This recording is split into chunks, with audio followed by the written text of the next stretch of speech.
Pranams and welcome to everyone.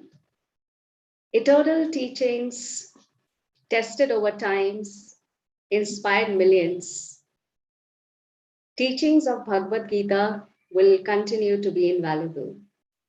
With hope that it would guide, stir, inspire us not only today, but throughout our lifetime. With a hope that the future generation, the torchbearers who are here with us, will take this legacy of Bhagavad Gita's spiritual offerings with a steady mind, love, faith, and devotion in their heart. I, Rikita Swaroop, welcome you all, esteemed guests, respected parents, dear students, and my dear brothers and sisters from Heartfulness. I would like you all to meet Venkat, who is a student of Gitopadesh and will be here with me today as my co-host for some time. Over to you, Venkat, and welcome. Thank you very much, Rikita ma'am. And hello, everybody. Myself is Kanha Venkat, and I am currently in 9th grade, and I am studying in Vidyapurna Pragna School, which is in Bangalore. I have also been attending Gitopadesh program from May. Awesome. So let's begin our session, shall we? Of course, I have been waiting for what you're going to show me today. Many things to show, but I need a promise from you and all your dear friends who are here with us as participants that they would be participating absolutely with quick responses. So let's have their responses in the chat box. And we will also check, are they listening to us? So let's see the chat box. Of course. Okay. So, okay, yes. You have to listen as well as you have to participate. Let's do it. All right, Venkat, I think they all have really got your vibration and your energy with your hello. Yeah. Okay. So before we go ahead. Today, all of my friends and family members are going to be on their toes and fingertips. They're Absolutely. just going to be waiting to reply for every question we ask. Excellent. So Venkat, how about we start with a small relaxation so that we are recentered and relaxed and we are enjoying our time together. Absolutely. And I actually myself try relaxation all the time, and it helps me a lot in many situations. So we can go ahead with that. I am geared up for it. I hope all of you are geared up for it. So let's go. Absolutely. So Swasti, who is with us, will be taking us through a brief relaxation session. Looking at Swasti, I already am feeling relaxed. Over to you, Swasti. Welcome. Namaste everyone. My name is Swasti. I am from Toronto, Canada. I am in grade 4 and I will be offering the Heartfulness relaxation. So dear brothers and sisters, let us start with the Heartfulness relaxation. Sit comfortably and close your eyes gently. Begin with your toes. Wiggle your toes. Now feel them relax. Feel the healing energy of Mother Earth move up into your feet and ankles. Then up to your knees, relaxing your lower legs.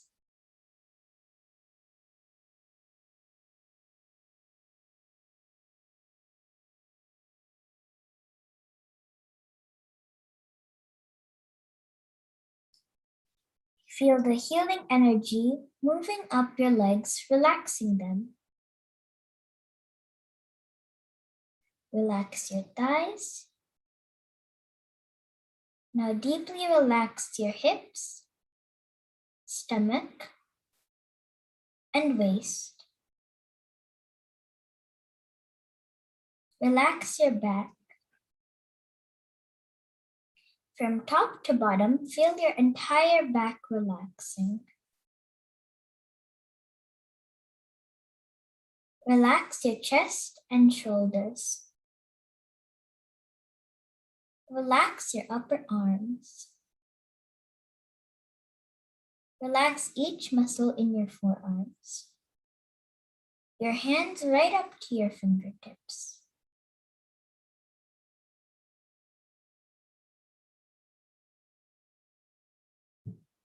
Relax your neck muscles.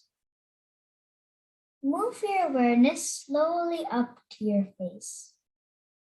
Relax your jaw, mouth, nose, eyes, earlobes, facial muscles, forehead, all the way to the top of your head.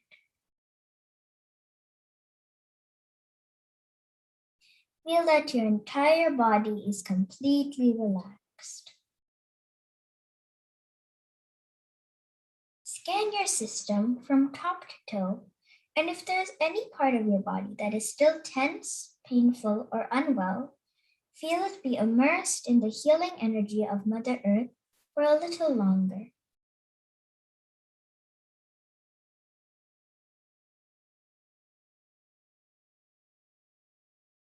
When you are ready, move your attention to your heart.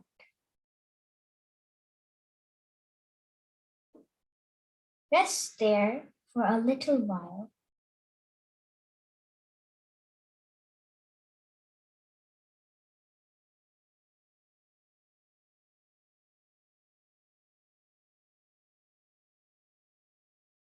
Feel immersed in the love and light in your heart.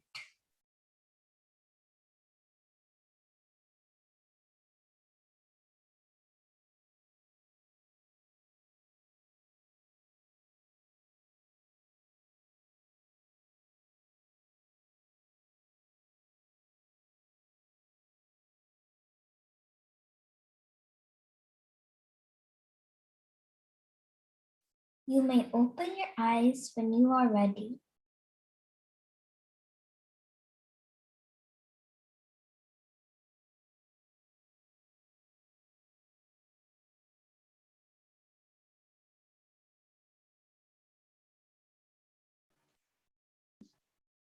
Thank you, Thank Swasti. you. Thank you so much. That was so relaxing. How are you feeling, Venkat? And let's ask all our dear participants in the chat box, how are they feeling after this brief relaxation? Well, I am feeling completely relaxed and calm. It was just wonderful. All right, so in the chat box also, people are resonating with us. Sense of calmness, nice. She did a great job. That was a compliment for you, Swasti, if you are around. Thank you. All right. Thank you, everyone, for your generous responses. So, Venkat, what Kanha means to you? Well, you see, Didi, I've been attending Gita or I've been learning Gita in Gitopadesh from May. So I feel that Kanha or Lord Krishna, Kanha is also called as Lord Krishna, and I think that he is the center or epitome of all knowledge and wisdom. And the word Kanha is also close to me in another way. It is due to the place I used to visit during the past. Due to the certain circumstances, I'm not able to visit now, but I used to visit it frequently. It is called as Kanha Shantivanam, which is in Hyderabad. So it is also the home to the Heartfulness headquarters. And in these ways, Kanha is very close to my heart. Awesome. Would you like to elaborate a little more on Gitopadesh or anything specific about Kanha Shantivanam that Of is course, close but to your heart? it would be just better if we watch about them instead. So I hope all of you guys are ready to watch about them. And here we go. The world we live in today is in need of spaces that offer peace, hope, inspiration, and insight. People from all over the world are creating one such place near the city of Hyderabad in India. It is a meditation center. It is a spiritual retreat. It is a major ecological conservation project. It is an institute of learning and development. It is an attempt to create a sustainable community that can be a model for future generations. It is Kanha Shanti Vana, an oasis of peace.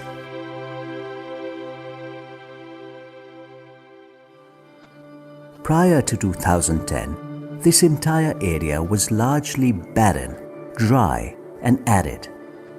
At the outset, a massive plantation drive was undertaken, with special emphasis being given to endangered local species. Over the years, the green cover has steadily increased and the landscape has been transformed.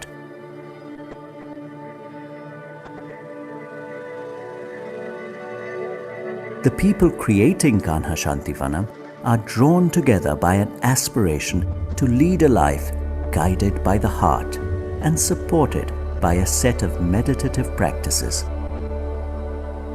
Training in these practices is offered for free.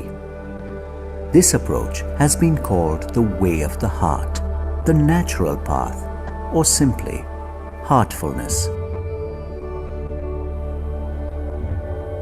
The inauguration of a large meditation hall at the heart of Kanha Shantivanam will commemorate 75 years of heartfulness. Work on this meditation hall started in 2017, and a dedicated team, assisted by volunteers, has worked tirelessly to make it ready.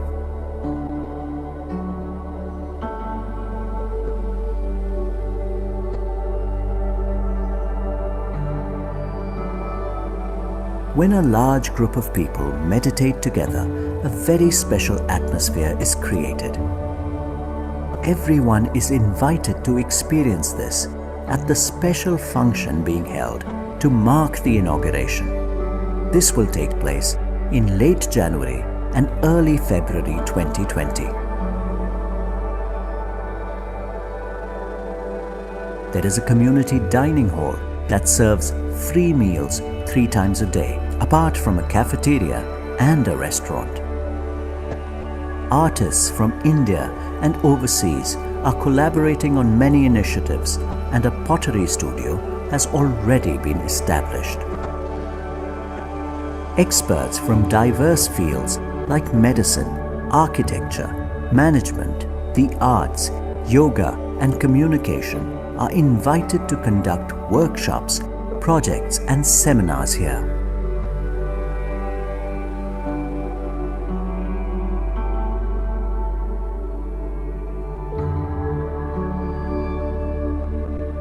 Kanha Shantivanam is constantly evolving.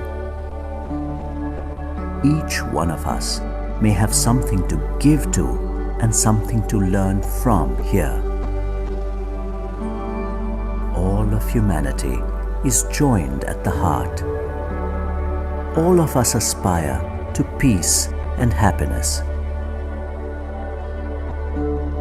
Yet, our lives are often driven by stress, conflict, and unsustainable habits.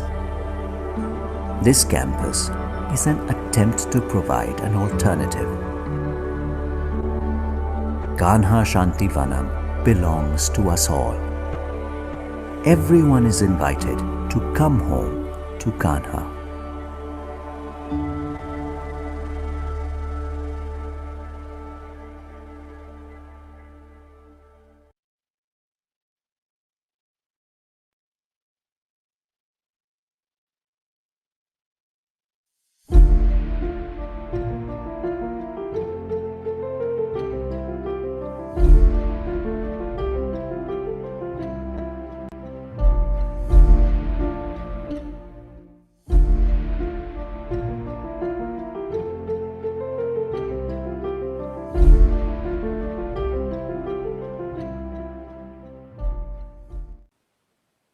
Dear children and dear parents, a warm welcome to all of you to Gitopadesh. This is Priyadarshini and I am here to guide you in your learning at each and every step. Just like all of you, I'm also very excited to share this journey for the next 6 months. Many of you must be knowing about Gita already. You must be learning from your parents and grandparents, and you must be learning this as a course also. And you would have joined this course to learn further. There may be many of you for whom Sanskrit and Gita are very new too. Here, I'm going to facilitate you how to understand and pronounce Sanskrit shlokas of the Bhagavad Gita, how to learn each shloka, and how you can apply them to your daily life situations. Let's travel through this course together. In this video, I'm going to share with you about the uniqueness of this course, what values you can gain, and how you can use this course as a self-help guide. So first thing, you will be learning 20 themes comprising of 120 shlokas. Once you learn the theme, you will understand how to mold your activities and habits in a beautiful way. Each theme is carefully articulated in a child-centric perspective. You must have had faced so many situations where it would be difficult to take decisions. Maybe you wanted to buy something and you could not decide. Maybe you wanted to start learning a new skill, but you were not able to decide. You must have taken a long time to decide. Maybe you did something and you felt really bad after doing it. All these things keep happening to us, right? So in this course, you are going to learn something, that is to learn the art of listening to your heart. And when your heart is your guide, decision making becomes very easy. You will be able to see how new ideas and talents emerging from within you. You will be able to fight your fears and weaknesses and easily make them your strengths. I'm really excited to start this journey with all of you. Hope you are all ready too.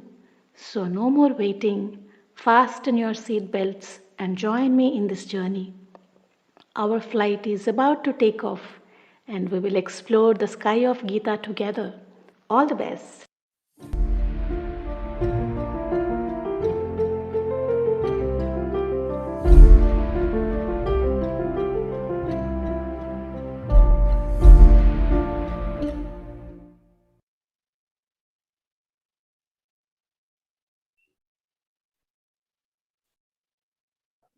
So Venkat, truly the children who are here with us are connected with their hearts. And that's precisely what we saw in the opening video, where we saw so many beautiful depictions of their understanding and learning of Gita and Gitopadesh. And after watching this video, I also now can understand why Kanha is so close to your heart. So Venkat, do you know that today we have people from all over the globe here with us? Almost all 1,500 friends who are attending Gitopadesh program from 21 countries have also joined us. But not only that, we have 3 very special guests with us today. Would you like to take a guess? Who could they be? Actually, I don't know. You should tell me though. Sure, I will. So today we will have a message for all of us from beloved Daji, the global guide of heartfulness. Daji has trained around 6,000 trainers who offer heartfulness meditation in 120 plus countries free of charges. And we are fortunate to have Shri Dinesh Patnaik I.F.S with us. Shri Dinesh Patnaik, I would just read his brief profile. He is a distinguished career diplomat of the Indian Foreign Service with experience of over 25 years in a variety of interesting and challenging assignments.